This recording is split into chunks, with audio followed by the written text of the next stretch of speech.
আর্থিক অসঙ্গতি হলে তো সেটা প্রকাশ পাওয়াটাই জরুরি। বিসিবি পরিচালক এম নাজমুল ইসলাম সাম্প্রতিক সময়ে নিজের নানাবিধ মন্তব্যের জন্য যাকে সইতে হয়েছে সমালোচনার নানা দিক। বিগত ৩ মাসে বিসিবির আর্থিক বিভাগ সামাল দিতে গিয়ে দেখেছেন দুর্নীতি আর অনিয়মের নানা অধ্যায়। তবে বিষয়টা এখন পর্যন্ত দেখছেন ইতিবাচক নজরে।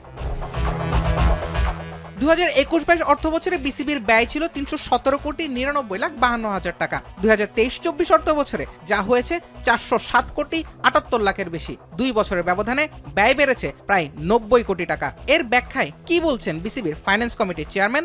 বিগত 2 বছরের হিসাবগুলি দেখার মতো আমার এখনো সুযোগ হয় নাই।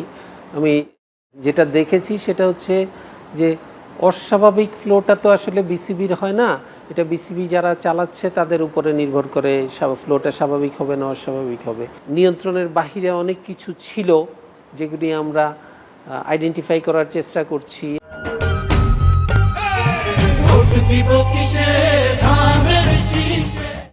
অভিযোগ আছে সম্প্রতি কোনো দরপত্র ছাড়াই প্রায় 96 লাখ টাকার বাজেট উপস্থাপন করা হয়েছে বোর্ড সভায়। স্টেডিয়াম সংস্কার কিংবা ক্রিকেট একাডেমি তৈরিতে অযাচিত খরচের অভিযোগও আসছে প্রতিনিয়ত। বিসিবি পরিচালকের অভিযোগ, অনিয়ম তদন্ত করতে গিয়ে বিভিন্ন হুমকিও সইতে হচ্ছে তাকে।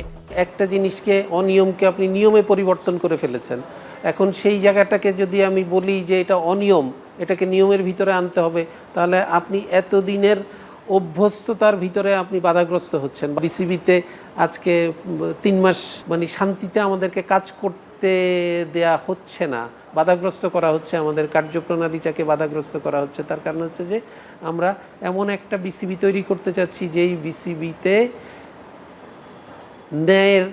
ন্যায় প্রতিষ্ঠিত হবে। সাম্প্রতিক সময়ে বিসিবির সঙ্গে দূরত্ব বেড়েছে ক্রিকেটার ও সাংবাদিকদের। পরিচালক নাজমুল ইসলাম অবশ্য প্রত্যাশা করেন দ্রুতই কমে আসবে এই দূরত্ব। অস্বাভাবিক দেখছি সে সমস্ত জায়গায় আমরা নিয়ন্ত্রণ আরোপ করার চেষ্টা করছি। জুবায়ের আহমেদ, এখন, ঢাকা। কি করতেছেন এই